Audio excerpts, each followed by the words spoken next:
Good morning. Welcome you all for a rejuvenating 3 days workshop on art of living. It is rightly said, our balanced body and mind can only make us strong to deal the difficult times. In this regard, this 3 days workshop is designed to work on mind, body, and soul.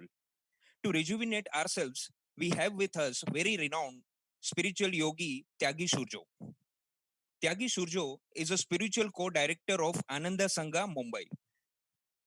As a yogi, Tyagi Surjo has been sharing the principles of yoga and meditation in India, Italy, and United States of America. It is my pleasure to welcome Tyagi Surjo, and I hand over the session to him to take us through Art of Living workshop. Here we welcome you, sir. Thank you very much, Amit, and thank you all for joining us. You are verily, truly warriors of light, and like the entire nation and the entire world, I salute you and I thank you for the service that you provide, especially right now. And this is even a greater reason for the importance of such a workshop, wherever you are able to find this knowledge, this wisdom, where how is it that you are going to now get stronger in yourself, both to deal with difficulties that we've not really had to face on such a large scale before, and also how are you going to help others deal with this?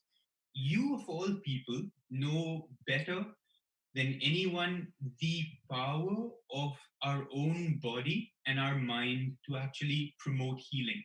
You know how intelligent this system is. You know that when you give medicines or when you have to do a surgery or when you create or help somebody on a medical level, you're only just helping them and allowing them to cooperate more with that innate intelligence of their own bodies, of their own minds. But right now, what's happening, what we're feeling, what we're seeing isn't just medical issues. We're seeing so many layered issues. And most of the layers have to do with fear, have to do with stress, have to do with very, very weak immune systems. And so it's not anymore just a matter of, bhai, ye khalo, do this, start this little diet or have this.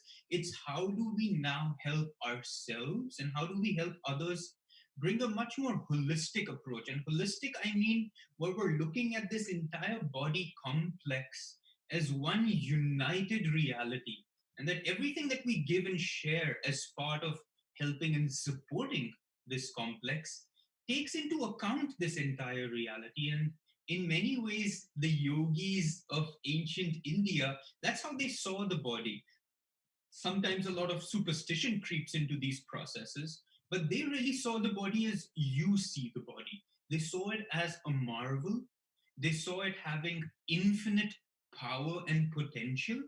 And then they looked at this entire process and they said, how can we strengthen this process? How can I cooperate more with what's already taking place within me? And so, what we're going to do in these 3 days is we're going to learn a little bit about the yogic science, just as you've learned about the medical science. And we'll start to see what is it that we can be doing to better cooperate, better support, and better strengthen this innate power that you, again, of all people, have experienced again and again in your lives, and especially seeing it in your patients. And we see how certain people heal better, certain people don't. Certain people can, get through and recover much faster, and certain people not. And what is that distinguishes this ability, this rapid healing as opposed to not, is often this innate flow within us of what we call prana, life force, or just energy. And this is in the body that promotes all kinds of healing, wellness, strength, power. And what we are going to do today, as potentially aspiring yogis, all of you, is we're going to start to get in touch with this a little bit more.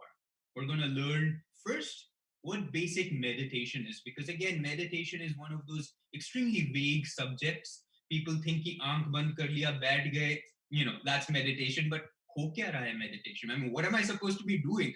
All these thoughts are coming. I'm sitting there. Most of us are falling asleep, perhaps, if we've tried it. And I'm not sure what I'm even supposed to be feeling. So, first, we're going to deal with meditation. Then, we're going to talk about tomorrow. How am I going to increase this flow of prana in my body, increase this flow of energy? You see, evolutionary speaking, it is our nervous system that gives us the advantage over all other life forms. Science, when they look at evolution, they see, in fact, a more and more highly developed nervous system that results in our ability or ability of even lower forms to be better prepared to deal better in this world. And so it is through this nervous system, especially, that we're going to work. The yogis would call these nadis, energy channels. But this is our energy channel. The brain and the nervous system, because it is the communication. How well can I communicate with my body? If I wanted to heal, if I wanted to do something, if I wanted to overcome certain realities that are it is bound in, it is the ability to communicate and control those realities within me that gives me power and edge. I mean, think about a pro athlete. That guy has such control over his body that he can go beyond human endurance that you and I can ever experience. He can push himself to limits that we can only imagine. But how is he doing that? He's got the same body you and I have, but he's worked on training and awakening that communication. And so, day two, that communication, that information that's happening is again this prana flowing freely throughout my body. And how do I A, remove the blocks to allow that prana to flow freely, and B, increase its flow so that I have greater and greater strength and energy within me. And finally, on day three, I want us to go back to the brain a little bit and talk about thought patterns, how powerful they are, and how they affect our daily realities. And then, of course, most importantly, how do I change them? How do I change my habitual way of both perceiving the world and of the thoughts that I have created that result, of course, in habitual actions, habitual ways of living, habitual feelings and emotions, habitual forms of depression, habitually being lethargic. Everything we do is a habit. Stress is a habit, worry is a habit, fear is a habit. And so today till Sunday, we're going to work on all these three levels. Let's start first with meditation. Why is meditation so important? Why is meditation such an amazing tool? Because aajkal, I look around and everyone's saying meditation this and yoga this, and it's obviously it's like it's the most marketed reality right now. But sometimes I don't see people understanding and explaining it to us. They present it to us almost like a placebo effect. ठीक हो जाएगा. But when you sit to meditate, and if you've ever tried to meditate, you sit to meditate, आंख बंद कर लेते हैं, उसके आगे हम कर क्या रहे हैं? या some people say हाँ breath को देखो, some people say किसी चीज को देखो. क्यों देख रहा हूँ? What am I supposed to be doing? What am I supposed to be experiencing? What is happening when I meditate? These are questions that people seldom address, and this is what I want to share with you. And because I know you will appreciate it more than most people, your understanding and your respect and appreciation for the human body and for this human complex is higher than most people. And so, what's happening in meditation, if I were to just describe meditation, define meditation to you, it is not a state of going blank or going thoughtless. It is not a state of just being restful and trying our best not to think. Meditation is a very dynamic state where our own body, by our own direction, withdraws this same prana and life force that constantly goes out. It goes out through your senses, it goes out through your desires, it goes out through your likes and dislikes, it goes out through all the hopes and dreams that you have, it goes out into your attachments, it goes out into people, in your expectations. I mean, this energy that you and I are enlivened by, that once this energy disappears, no more food, no more oxygen can revive us. This same energy is what entangles us with the world, both in good ways and bad ways. You are using this same energy to heal people, to give to people, to comfort people, to allow yourself to learn and understand deeper aspects of your own profession. But this same energy also then goes into stress, into fear, into worry, into attachment, into numerous daily entanglements. And in meditation, what we do is temporarily, during the time of our meditation, we try our best to take all of that and withdraw it back into the spine. And then once it's in the spine, we try to lift all that life force, because this is a lot of energy. Tomorrow, when I talk about energy, I'll tell you how much energy you are supposed to have, or at least how much science says we ought to have. But all this prana, all this life force is then very consciously lifted up to the brain. And more specifically, it's lifted up to the prefrontal cortex. So now before we even go, because I don't want to make this class too theory heavy, you guys already have to study a lot of theories. So, first and foremost, what's the most important thing about meditation? And that is your posture. Our posture, we can't sit to meditate bus as a bed again, and because it's all about just relaxing, and so this is the only way I know how to relax. Meditation is dynamic relaxation. Meditation, you know how in our brain, and I want to talk more about our brain, you've got the subconscious brain, which is when we dream, when we go to sleep, and I also want to talk about sleep because there's a lot of correlation to meditation there. You've got the conscious brain, which is active and which is, constantly restless, which you and I are very familiar with. But then you've also got a super conscious part of your brain, which is what I would refer to the prefrontal cortex as. Many of you may be aware that the human brain is unique. And what makes it unique and makes it more advanced than any other brain on this planet is the presence of the frontal cortex. And this frontal cortex, through the brain mapping, science is able to tell us today that it is the frontal cortex that allows us and enhances our ability to feel joy, peace, concentration, willpower, to choose, to analyze, to work in harmony and cooperation with people, and to be creative and intuitive. So, our inspiration, our creativity, our willpower, our ability to choose. You see, as an animal, the animal eats when he's hungry, stops when he's not, sleeps when he's sleepy. But you and I can go beyond these base desires. Even if I'm hungry, I can choose and say, no, I'm not going to eat. Even if I'm sleepy, I could push through and say, I'm not going to sleep. Even if I'm angry, I have the ability to not show my anger. However, most of us are losing that control. Most of us are now having to give in to these impulses because it's the only way that life kind of propels us forward anymore. Because we've lost some of that purpose. What am I doing here? What am I supposed to be experiencing? What is my life's purpose and meaning?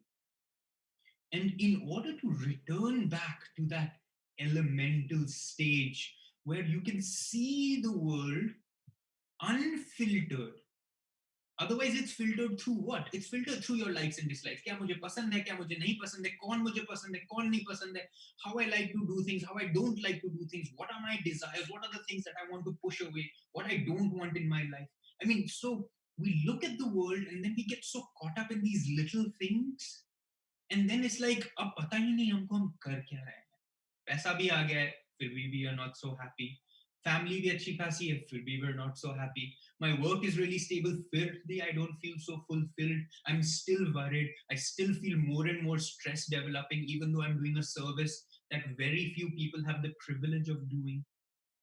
So what's happening here is this our life force, this prana, is no longer our control, and it goes where it needs to go. I want to talk about how this prana moves in the body, again from the yogic perspective. But again, let's come back to our meditation basically. So it is this ability of ours to both withdraw the life force back into the spine and then lift that life force up the spine to the brain. In essence, what we are doing is we're reversing the natural flow of how energy, communication, and the nervous system functions. It's a much more of a, brain say niche energy ja raha hai into the body, from the body and from your emotions, from your feelings out into the world. And that's the energy that we relate to the world with, that we send out to the world, that's entangled in the world. Now in meditation, we're going to withdraw that back in, and we're going to offer it back up to the brain, because you and I were never energizing our brain. We're not feeding the brain with the most essential component that it requires, is more and more energy. You know of the energy that goes into our body through whether it be oxygen, sunlight, or food, which we consider the main sources of energy. Tomorrow we'll talk about how that's not the main source of energy. But of the energy that comes into our body, 30% of it is needed by the brain just to function normally. Now, if we want to function not just normally, but efficiently, super optimally, we're going to need the brain to have far more energy. Think about the geniuses of history, the Einsteins and the Newtons and the Beethovens, whether artistically, whether scientifically. These are individuals who had what you and I would call more brain capacity, that more parts of their brain were working, but it's not that. It's that they were able to feed energy back to their brain. How did they do that? Through deep meditative experiences. They may not have sat the way I'm explaining to you to sit, but when they sat to work on whatever they were going to work on, they got into a space of meditation. Einstein said that he received the entire theory of relativity fully formed in a flash. Boom! Suddenly it came to him, complete in itself. But then he said, then it took him 10 years to actually mathematically prove it on paper so that he could help others understand it as well. So you see, this ability of ours to actually receive inspiration, intuition, creative understandings, it's innate within us, but it requires us to cooperate with it. And that's where meditation comes in. So in meditation, this life force begins to then move up. You know that the spine is our highway of communication. This is where all that nerves, and from here it then spreads out. When we talk about chakras, we obviously, everyone's so excited about the concept of chakras all the time. But again, it's like, ho kya raha hai andar to, you, if you are a surgeon, there are no chakras within the body. But these are nerve distribution points, energy points within the body, from where those nerves then, from the Mooladhara chakra, which is supposedly at the base of the spine, that's the nervous system that goes into the legs, it goes into the excretion system. And then in the Swadhisthana, which is just an inch and a half above, that's the nervous energy that goes out into the sexual organs, the reproductive system. So these aren't just made up, concepts. These are deeper understandings of the body that the yogis had, and that helped us now.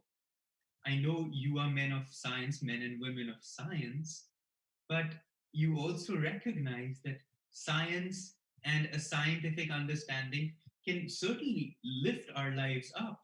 But now at a certain point, it's like, you know, I'm not fulfilled. I have everything science and society tells me I ought to have, but I'm just not fulfilled. And so that's what we want to look into. How do we get fulfilled? How do we get so enthusiastic and joyful about life that absolutely anything and everything works for us? And that our bodies become our best friends, our systems become so powerful within us that they can help overcome any limitation, any disease, any problem. And then you then are able to also give that to others. And you have a huge responsibility to give that to others in many ways, much more than most of us have. So let's come back to what's the most important thing in meditation. First and foremost is our spine. How am I sitting? I want you to look at me and just see this straight spine. I'm going to just go sideways as well. You see how my spine is now? When most of us sit, we sit this way. We sit like this and we spend most of our time with this bent spine, whereas the natural curvatures of our spine should force us to be upright. This is what makes us different from apes, doesn't it? And this upright spine ensures, first and foremost, that energy moves up more freely. If I take a pipe and I bend the pipe, is water going to be able to flow as easily through it? No. Similarly, our spine, the more bent we keep it, the more that energy, that prana, that life force remains in the lower regions of our body. And again, speaking in terms of the chakras, that's where we begin to exhibit our relationship to the world from. So, we're going to first and foremost, and I want you right now, if you are okay with it, move away from the back of your chair if you're sitting on a chair. Of course, you can also be sitting on the floor to meditate, but it doesn't matter where you sit. What does matter is how straight the spine is.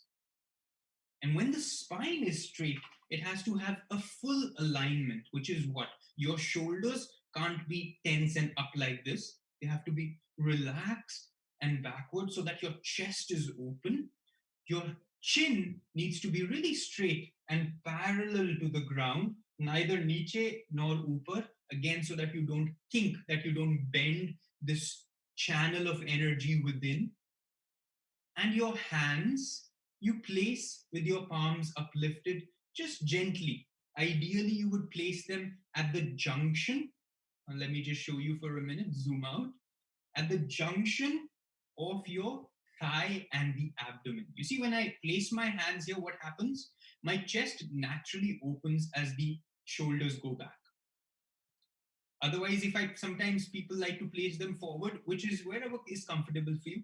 But when you do that, because you already have the tendency to bend, then your shoulders start to droop, the chest starts to droop, and pretty soon we're back to normal. But when I place them back, you see, I can lock my hands in this perfect position and then let them be. So that's first and foremost. When I sit to meditate, I need to have a straight, dynamic spine. But there doesn't have to be tension. I'm not holding the spine with tension because it has to be relaxed. This is where I want to talk for just a moment about sleep. What happens when we sleep? What's going on when we sleep? Why is it so important to sleep? Why is it so restful to sleep? Because when we sleep, similar to meditation, the life force in our body withdraws. It withdraws from our senses, it withdraws from our extremities. That is why when you sleep, you don't hear the dogs outside, the cars honking, people talking. Once you're asleep, the life force from your auditory nerves has withdrawn. That is why if someone even comes and perhaps touches you lightly, if you're deep asleep, you won't even feel that.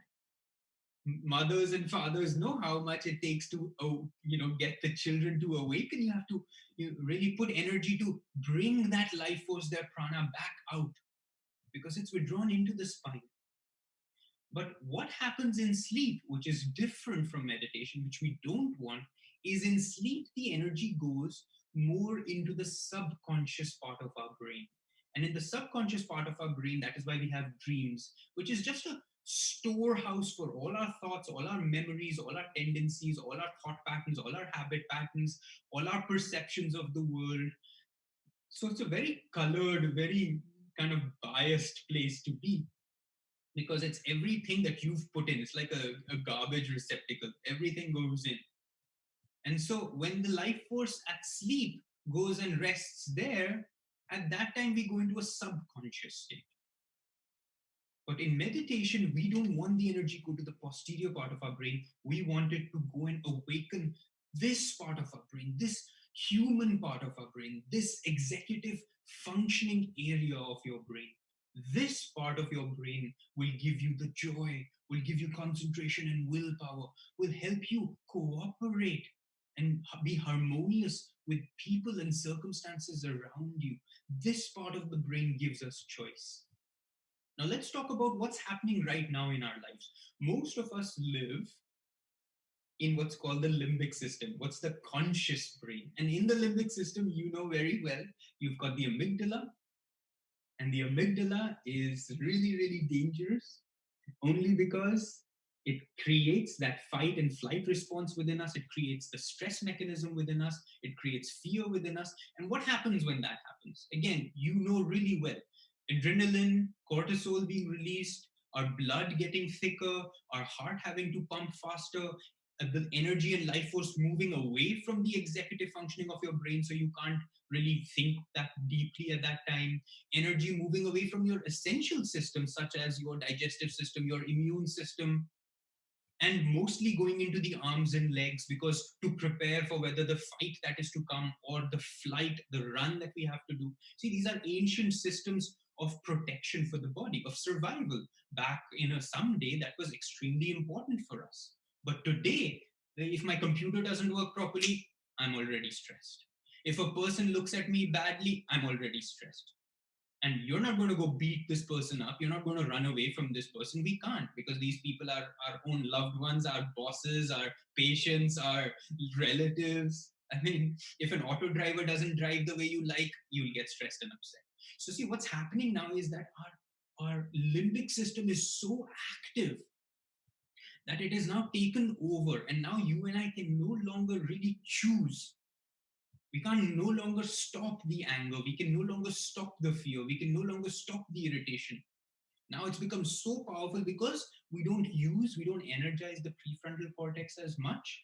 So the limbic system has grown in strength. You know, through neuroplasticity, that the brain is constantly changing and evolving depending on which part of the brain you use more often. And because we live in fear, somebody was asking me the other day, how do I strengthen my immune system?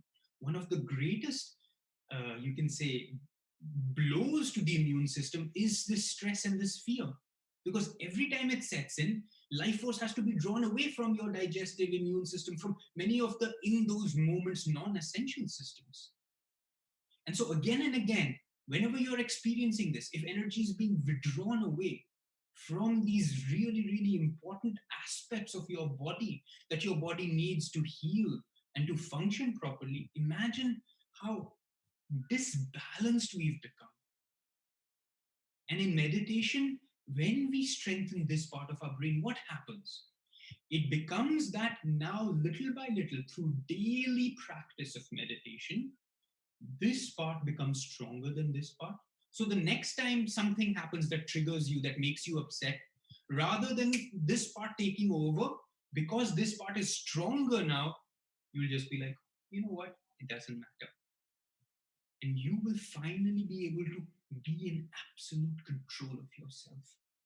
And that's what we want. And that's what you need more than most people, because we depend on you in so many ways. We've put so much pressure on you as a profession. The expectations that the world has on you in many ways is so much harder. And so, what you need is greater strength than most of us need.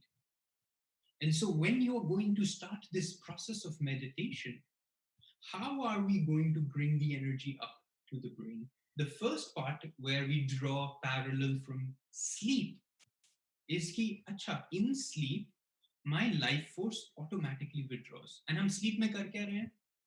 Means you don't have, there's no methodology to sleep, there's no technique to sleep, although nowadays most people are suffering from insomnia as well. But in sleep you have to just be still and then relax, just let go. So, in meditation, that's after you've set the right posture, away from the back of the chair or on the floor, with a straight spine, a completely aligned spine, hands gently placed on your thighs.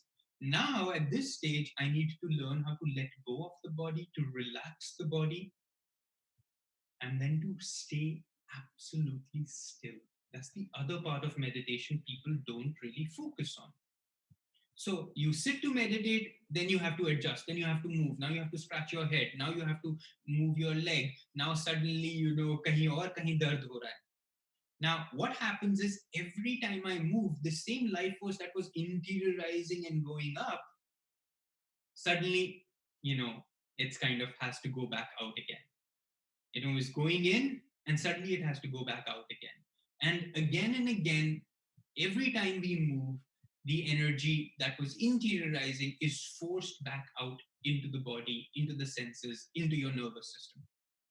So you have to stay extremely still in meditation. Straight spine, still body. When you do those two things, already the energy naturally starts to interiorize. And the more still you stay, the more the energy will go deeper.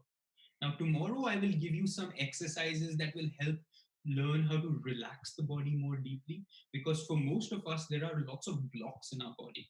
So, this energy can't even really interiorize. The blocks could be from, incorrect breathing, so that there's much more carbon accumulated in the body. Today, we'll talk a little bit about breath as well. It comes from the food that we eat, and so a lot of toxins develop in the body.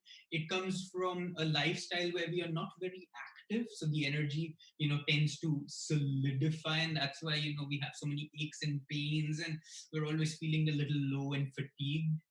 And so tomorrow we'll do some exercises that will help almost, you can say, flush the system a little bit with a lot more energy. So that will help. Once you know those, they will help also in this interiorization process by helping you relax more and also opening up your energy channel so that these blocks are more and more dissolved as the energy interiorizes. Now, once you've gotten to that still moment, and the energy is as interiorized as it can be, the next stage is for us to lift the energy now to the brain. And how do we do that? I keep hearing that people are having trouble with the mic. Is that true? Hmm? I'm not sure why. Is it is the volume too low? When we did a first test, it was quite all right. Um, what would you like me to do? Is it any better if I move it closer to my mouth? It is. All right, good. I hope it's still been audible, that we've not wasted these first 25 minutes, but hopefully it'll be better now. So here we are, ready to meditate in our silence, in that stillness. Now the mind is really restless, isn't it? And how do I overcome the restlessness of the mind? Now, somebody in fact has asked this question, so I might as well address it now. The question is how to decrease the number of thoughts in your mind. And the problem is not decreasing the number of thoughts. You see, right now, you and I have a lot of thoughts going on in our mind. The only thing is, we're not as aware of them. Why are we not aware of them? Because our mind currently is concentrated somewhere, isn't it? Because you're listening to me. The moment you stop listening to me and I say, now just close your eyes, suddenly you'll say, oh, there are so many thoughts in my brain. They have not magically arrived in your mind, they were always there. But because you were concentrated, because your life force was going in one direction, you were not giving in to the restlessness of the mind. And that is the difference. Most people think meditation is going blank. Well, we don't want to go blank. It's not that we're trying to shut down our mental system. It is that we become so deeply concentrated that all the life force of the mind feeds into that one thing. Think about going and watching a movie, especially think about a movie that you love. Perhaps you've seen it more than just once. I mean, when you're absorbed in that moment watching the movie, nothing matters. Not how your body is feeling, not whether you're hungry, not if someone is calling you. Sometimes you don't even hear that somebody says, hey, I've been calling you, and you're like, wow, I didn't even hear that, because I'm so engrossed, I'm so absorbed in that moment that all my energy, all my life force is moving unidirectionally. See, otherwise, how is our life force? It's constantly everywhere, in everything. Fears and desires and ye bhi chahiye, wo bhi chahiye, ye bhi karna hai, wo bhi karna hai, paisa bhi banana hai, but I don't want to put out a lot of energy also. And yeah, I need a good body, but I don't want to go to the gym. So we're just negating most of our own energy. But when we can put it singularly, unidirectionally, then those thoughts, they cease because they're not being fed any energy, because the one power where the energy is going is so much stronger than anywhere else that your thoughts might want to take you. That's the power of meditation, not some vague state of blankness.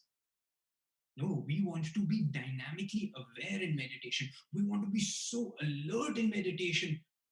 We don't want to be dull. We don't want to be, then, you might as well be doing drugs and drinking, becoming an alcoholic, which is why people do that, because they want to dull their senses. Meditation is not dulling, meditation is heightening, but heightening in a very specific way. Now, how am I going to bring my attention and my energy here? And the first way to do that is through the position of the eyes. Now, our eyes direct energy and awareness. Right now, I'm looking at you, so I'm aware of you. Although I can't see you, I'm looking at the camera, but that's what I'm aware of. I'm not aware of what's going on behind me. There could be some guy behind me dancing, and I would never know. But when I look back, then my energy and my awareness now goes there. Similarly, on a state of consciousness, when I go to sleep, what happens to my eyes? They go down. When the eyes go down, we enter a subconscious state. And that is why many people, when they sit to meditate, they start falling asleep.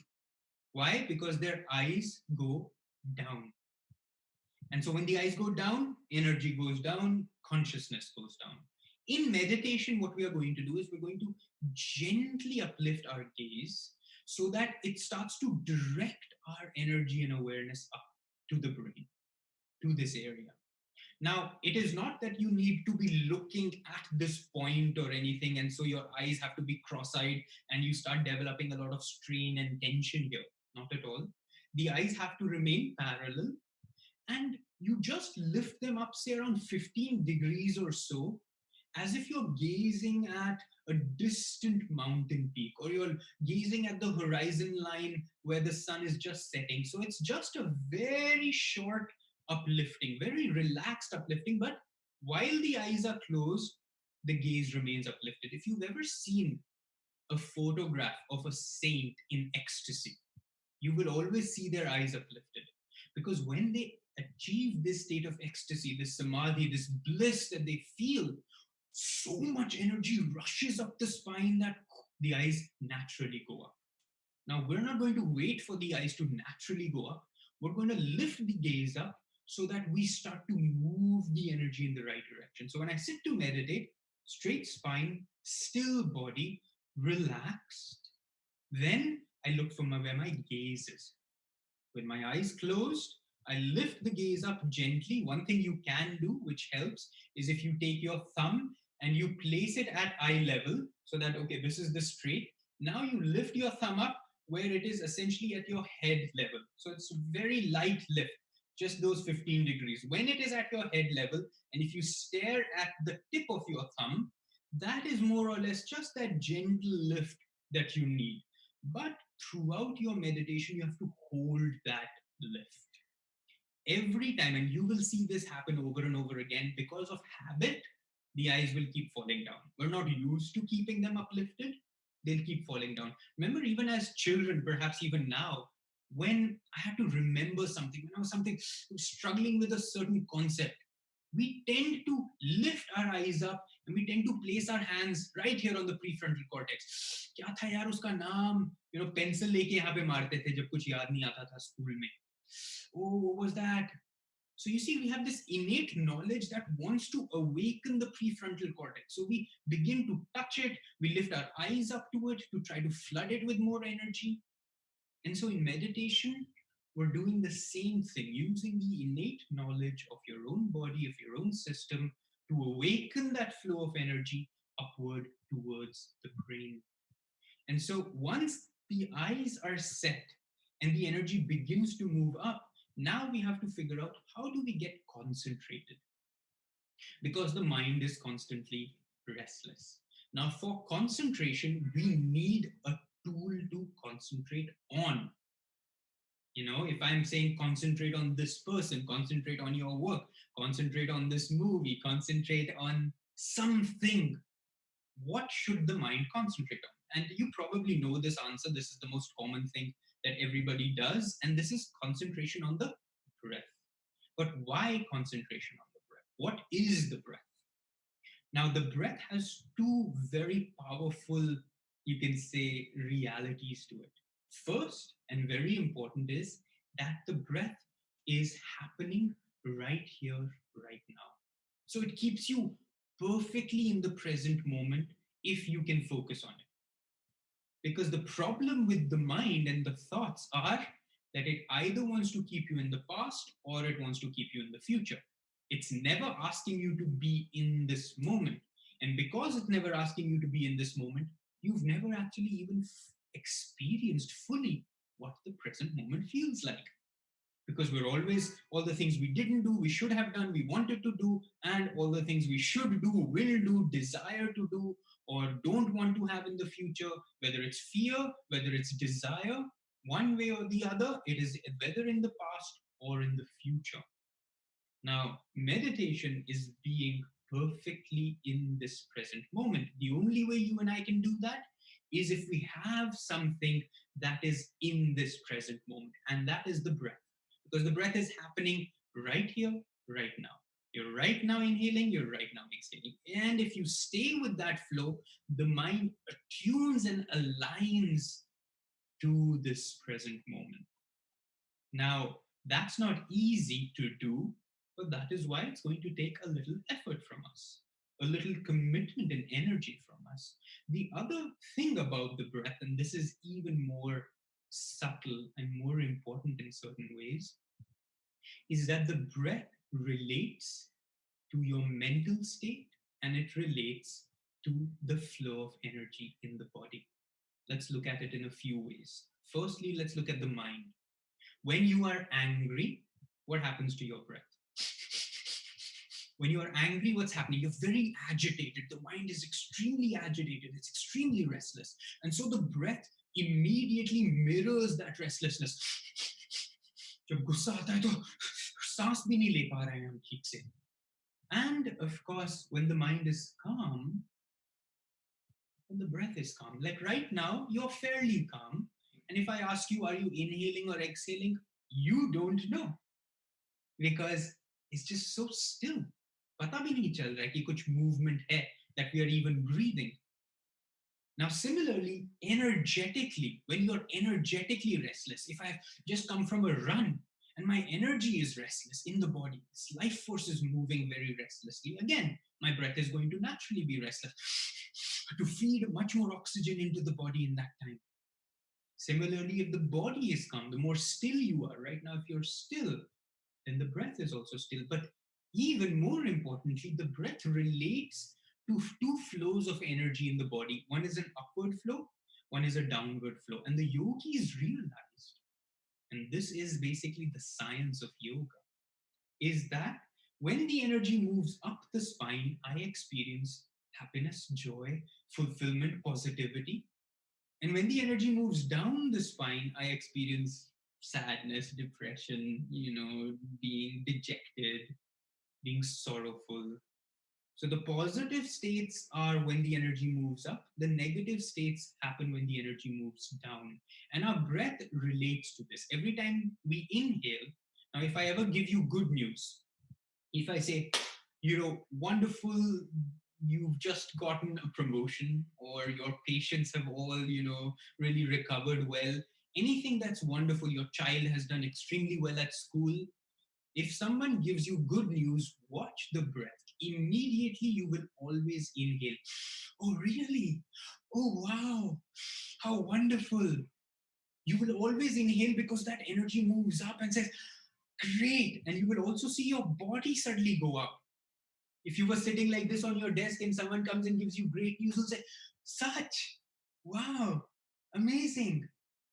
And if someone gives you really bad news, no matter how you were doing, if someone comes and says, something really, really bad, I mean, I don't want to say anything bad particularly to you, but say somebody comes to me and says, a loved one of mine is in an accident or has been, tested positive for the virus or something of that nature. Immediately I'll exhale. Yeah.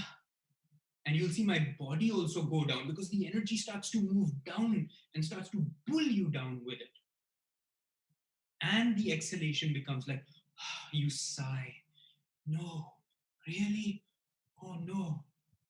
And so you see these two. So the yogis realize, wow, these two flows of energy in my body, they are dictating my states of mind. They're dictating how I feel. And if I can gain control of this dualistic reactive state within me, happy, sad, good, bad, I want, I don't want, I like, I don't like, if I can neutralize these two moments, these two movements, then I gain control over myself. And this is what meditation is to overcome the impulse of these two moments and go deeper into what's called the Shushumna, where the energy only rises up, where there is no duality to it. Because in the world, for every happiness that you experience, there's a very good chance that there will be a sorrow you will experience. For everything that you like, there are enough things that you don't like. For everything that you judge as good, there are a lot of things that you judge as bad. And so this duality constantly plays. Every time you experience a high in life, you tend also sooner or later to experience a low. And so this is what meditation aims to neutralize, this reactive process. And this is again where the breath comes in, because I know the breath relates to this reactive process.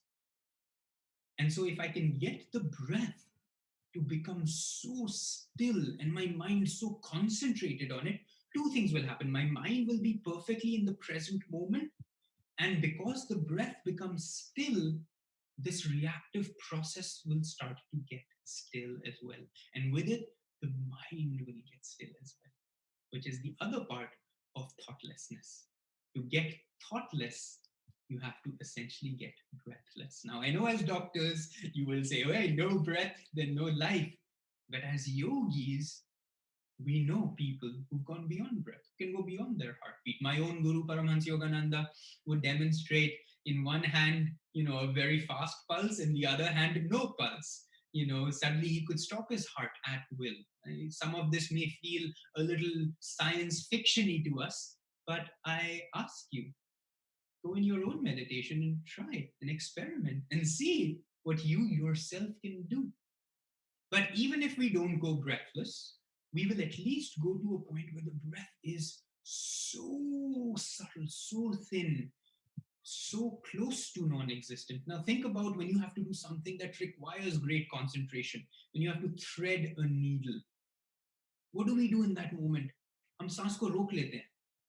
Just because we need deep concentration in that moment, and even the breath is not allowing us that deep concentration. Similarly, in meditation, as we go deep into the breath, we get to that point where the breath is so subtle, so non existent, that the mind is perfectly still, that the body is perfectly still, that your concentrated awareness is in the prefrontal cortex of your brain, because that's where you want this energy to go and energize this part of your brain. And that is true meditation. So you see how different it is than many of the things that we have done. Now, I know we have only 12, 13 more minutes. And I have a few questions. I can see I'm going to have to look into this. I'm going to first just guide a 5-minute, 6-minute, 10-minute meditation. And then we'll go to the questions and see if we can answer a few of the specific questions and doubts that you may have.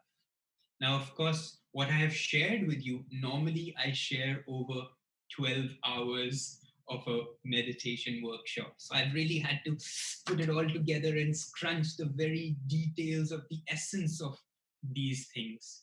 But I hope in your own practice, you will be able to intuitively learn these aspects as long as you keep certain of what we talked about, the body, the spine, the gaze, the concentration, if you can get those elements together, then meditation itself will guide you. So let's do something right now.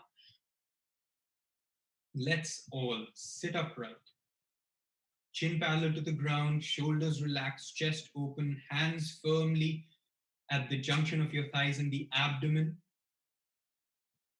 Just lock your body in this position for a moment. Try and see, can I be still in this position? Hold that stillness. Now lift up your thumb in front of you at eye level. Then lift it up just 15 degrees that it is in level with your head. Gaze at the tip of the thumb. Close your eyes and try to maintain that upward gaze. Bring your hand back onto your thigh and keep that uplifted gaze, even though your eyes are closed. Now, what we're going to do is we're going to find our breath. We're going to bring our awareness to the breath. So, in your own mind, with your gaze gently uplifted, see, where do I feel the breath? Where can I feel the little physical sensation of the breath? Ideally, I want you to feel it at the nostrils. Just become really sensitive, really aware. There it is. That little movement of air coming in, going out, coming in, going out. Place your attention there. Focus there. Feel the breath. Get absorbed in the breath. Get your mind completely aligned to the breath. We're not watching the entire breathing cycle.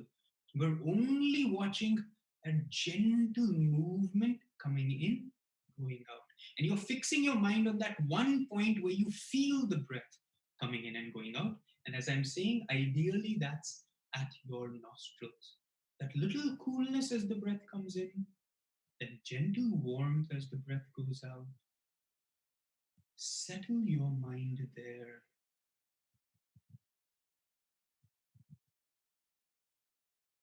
Just feel the breath, but you're watching the breath as a silent observer. You are not controlling the breath at all. It's like the waves on the ocean, they rise and they fall. And so your breath inhales and exhales, and you are allowing it, watching it, focused on it, yet not involved in it, not regulating it. And this is another hard thing to do. The moment most of us get aware of the breath, we try to seize control. But I want you to let go of all control and allow the breath to flow naturally. And the more concentrated you are on the breath, the more the breath begins to slow down, slow down, slow down, taking you deeper into that state of perfect stillness of body and mind. So stay with the breath. Of course, thoughts are going to come, they're going to want to distract you, but you just keep coming back.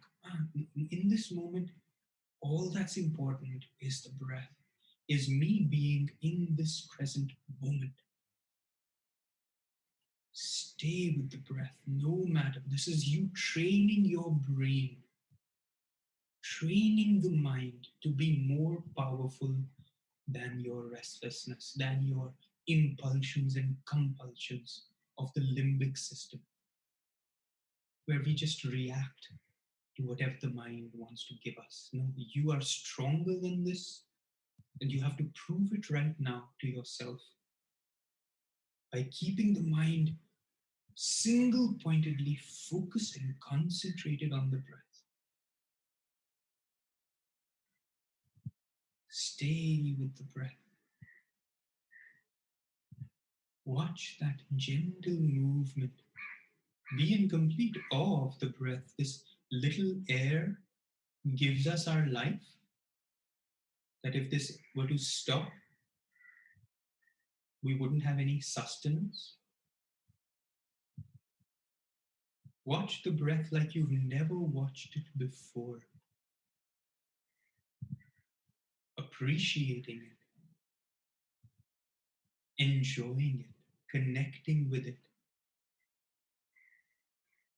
And as you do that, watch how the mind becomes more and more still, more and more absorbed. Of course, in the beginning, the restlessness of your thoughts have more power, but if you can keep coming back to the breath,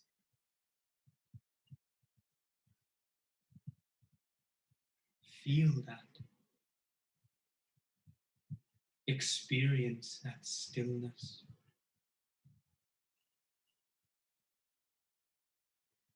Your body is still, your spine open, erect, yet relaxed, the gaze gently uplifted, and the mind singularly focused on the breath.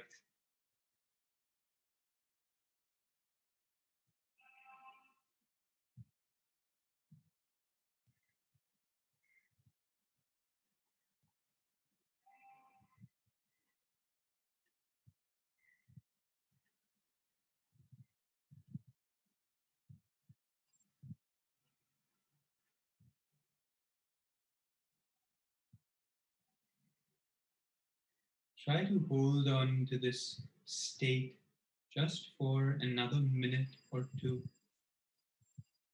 Again, testing your own mastery over your awareness, over your concentration.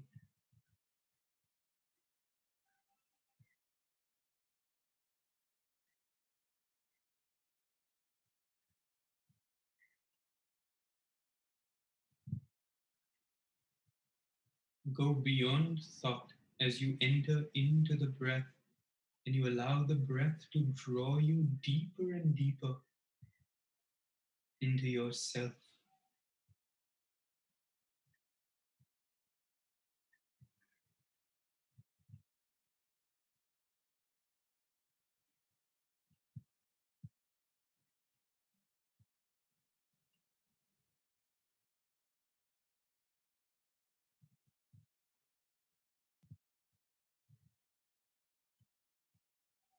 And gently now, let us open our eyes.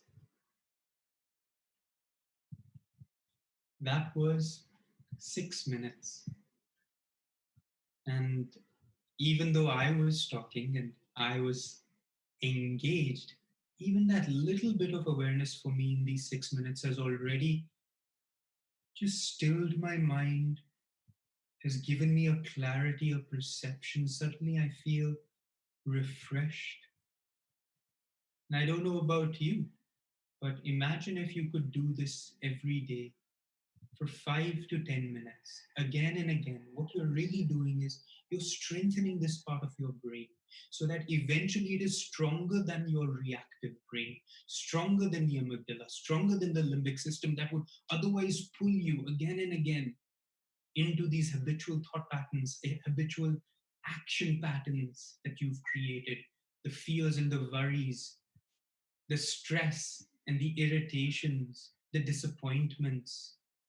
And then what it does is it takes over your body, weakens your immune system, weakens all your systems, your digestive systems, makes you more nervous, more restless, makes it harder even to sleep at night because of this.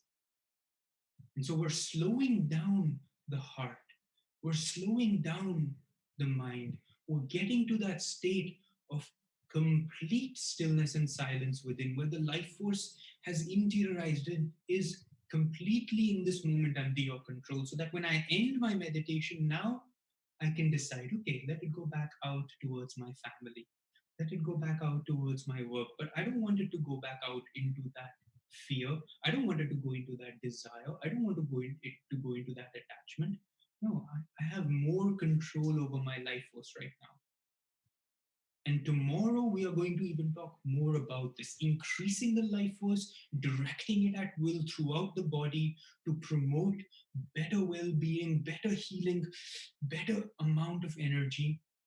And so before we go anywhere beyond that, I want to look at your questions and Let's see. So Dr. Deepak Bhosle had asked about how does one decrease the number of thoughts, and I think I have answered that. Here are your two things: is you're not working on decreasing thoughts, you're working on aligning your concentration single pointedly elsewhere, and then you're working on slowing the breath down, because as the breath slows, so does the mind slow. So these are two realities of meditation that are very, very important. You've got uh, Pushkar asking, is sleep disorder the only factor responsible for lack of concentration and focus? Not at all.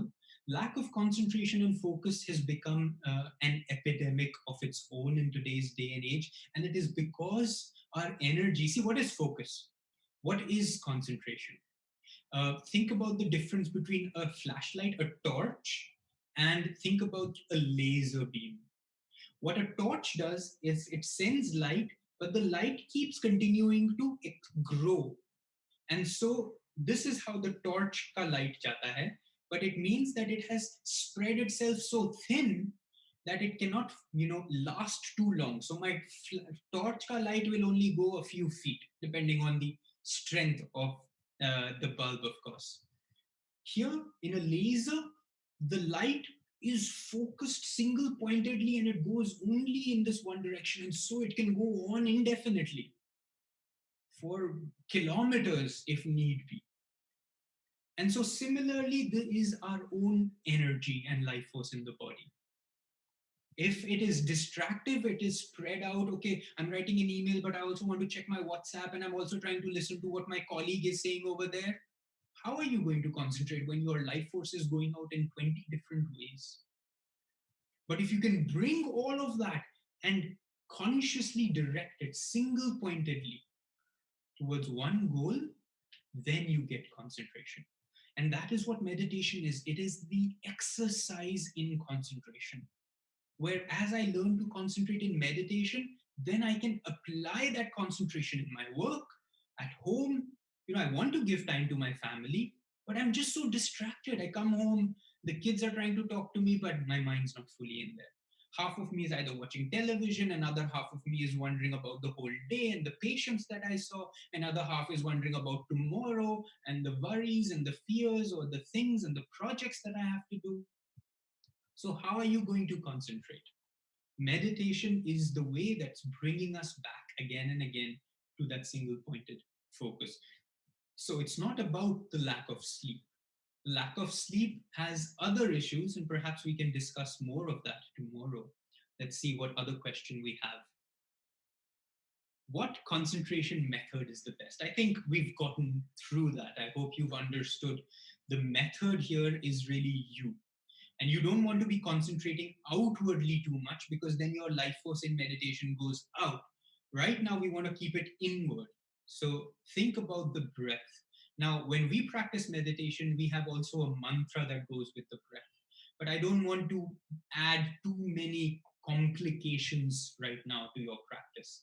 Stay with the breath. And this is something you can do, not just in meditation, but throughout the day. You're sitting at your desk, you have 2 minutes between one patient and the other. Just bring your mind back to the breath. What that will do is it will bring your mind back to this present moment, just bring you clarity in this moment, so the mind is not too restless. And then the next whoever comes, then you're able to give energy to them. The breath is a fabulous tool for concentration, and you can use this throughout the day, but especially in your meditation, we use the breath to create that one pointed present moment awareness.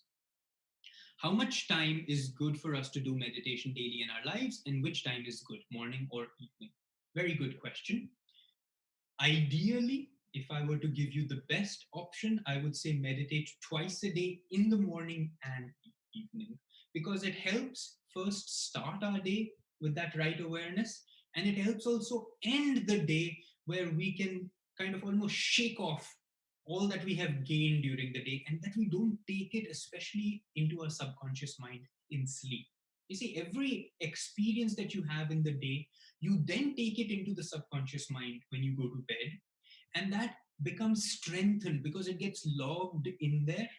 And now the next day, you are more defined by that experience than you were before. So meditation is almost like a cleansing, that I get the mind to the point where it's no longer involved in everything that my day did, good and bad. I offer both of them into the concentrated fire of my meditation. And then I go to bed free, not bound, not entangled. So, when to meditate morning and evening, that you're going to have to find a good time. What's important is that you do not meditate after you've had a meal. So, in the morning, the best time is right after you wake up. Perhaps you've gone, done your brushing, bathing, whatever you need to do. Then come and meditate before breakfast. How long you should meditate, again, is entirely up to you. But since if you're just starting, I would say aim for 10 minutes. That's it. Just enough that you are actually able to stay concentrated. It makes no sense for you to sit to meditate with your mind just spinning thoughts and making plans for the day, and then you get up and say, okay, that was my meditation. No, don't create that habit. If you can't even handle 10 minutes, do 5 minutes, but do it saying, these 5 minutes, come what may, I'm going to concentrate, I'm going to stay focused, because that power will make your 5 minutes into 10 minutes into 15 minutes into half an hour into 1 hour naturally, where you don't have to push. So that's very important. But it's helpful the moment you wake up, and it's helpful before you go to bed or before you've had your dinner. So your meals play an important factor here. If you don't find time, morning or evening, if your lifestyle is so chaotic or so uh, erratic, because sometimes I'm in a morning shift, sometimes I'm in a night shift or whatever, then just find time during the day, whenever you can set aside 10-15 minutes and say, okay, in these 10-15 minutes, I have to meditate. I'm going to take the time out. This is important. I have to do this. Your conviction, more than anything else, is the most important. Without that, none of us can maintain a meditation regularity. And that's very important. Consistency and regularity every day. Because in one meditation, you strengthen a little bit of your prefrontal cortex, but then throughout the day, so many things happen that the energy just keeps going back into the limbic system. So don't think in 2, 3 meditations, I should be, so already completely in the zone. No, you have to do this because you've spent your entire life strengthening your fears and your reactions and your worries. Now you have to spend at least a good amount of consistent energy to keep building this like a muscle, over and over and over and over and over, with greater time, more strength, more heavier weights, which means greater concentration for us. Then finally, your brain will be stronger here than here. All right, I'll take just 2 more. Let's see. Meditation should be done at a fixed time, or it can be done, I just shared that. Untimely, unavoidable sleep while starting yoga denotes your inner unfitness or wrongdoing, or it's normal for beginners. Listen, you are all very fatigued, you are all tired, you are all unable to energize your body at will, which is what we are going to talk about tomorrow. Believe me, sleep and fatigue is very normal. So don't think of it as like I'm unfit or something is wrong. Of course, we can change that. We can change that through the way we breathe, which we will really talk about tomorrow, and the amount of energy we are able to allow to flow through our nervous system. So these two things we will really talk about tomorrow, but don't worry about sleep and fatigue right now. Know that it is normal. And obviously, when you start to meditate, when you start yoga, the moment you relax, you automatically want to go into sleep because we are so habituated to sleep. The eyes fall down, the spine bends, sleep comes. If you can keep your spine straight, if you can keep the eyes gently uplifted, sleep will not come. All right, last question. Okay, Dr. Ashok has asked, do we require to hold the breath after deep inhalation? How long to hold the breath? And then exhale out slowly or suddenly? Okay, so what you are describing, of course, is a pranayam where we control the breath. We inhale for a certain count, we hold for a certain time, we exhale for a certain time. That I want to focus on tomorrow. Today's exercise, today's meditation was about not controlling the breath at all. You are not inhaling, you are not exhaling. You are watching your body inhale and exhale as it wants to. You see, the inhalation and exhalation is your own body's regulatory process. It depends on the amount of energy in the body and the restlessness of the body. So if the body is too restless, it needs more oxygen and more carbon needs to be expelled. So the breath becomes longer and faster. But as we get quieter in meditation, stiller in meditation, you need to give the breath the freedom to auto regulate to become slower, slower, slower, slower. So you have to watch the breath as if you're watching perhaps somebody else's breath, as a silent observer, as a third party, as a witness. Acha, breath ho raha hai. Acha, breath is just flowing. Ah, and I'm just watching this process. So I'm neither inhaling nor exhaling at will. Tomorrow, we will talk about what it means to inhale and exhale at will, especially to increase our lung capacity and to bring in more fresh prana, which most of us breathe incorrectly. So let's just remember in meditation, in this particular technique of meditation, there is no control of the breath. We let the breath go, but we watch it very intently. Now it's coming in, now it's going out. If it wants to pause, let it pause. If it doesn't want to pause, we're not going to tell it to pause. We're just going to let it do what it wants to do. And thus, we allow the breath to draw us deeper into us and keep us in this moment. And as I said, tomorrow we will talk a lot more about pranayam and what we call the energization principles, how to energize the body at will, bringing in more energy into the body, into the nervous system at will. Tomorrow, it will be very helpful if you're not already wearing headphones. Um, I think I'm speaking fairly well. The mic volume is already set at high. So the only thing would be helpful is if you have these headphones, then you will not have any problem in listening. With that, I hope you enjoyed. I enjoyed very much sharing with you, and I really hope this has benefited you as it has benefited me greatly in my own life. And, this is a continuing relationship. If you ever need more help, even individually, reach out to us. And our life here is to serve you just as your life is to serve others.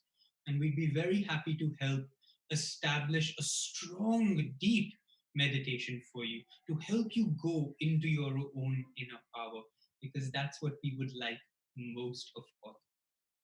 Okay, everybody, have a fabulous day. Many, many blessings to you. I hope you can share some of this knowledge, this wisdom also with your family, because they will also help you if you meditate together, if you can support one another in this. And if they want to listen in, if they want to participate in these workshops, do invite them as well. Have a wonderful day, and I'll see you all tomorrow.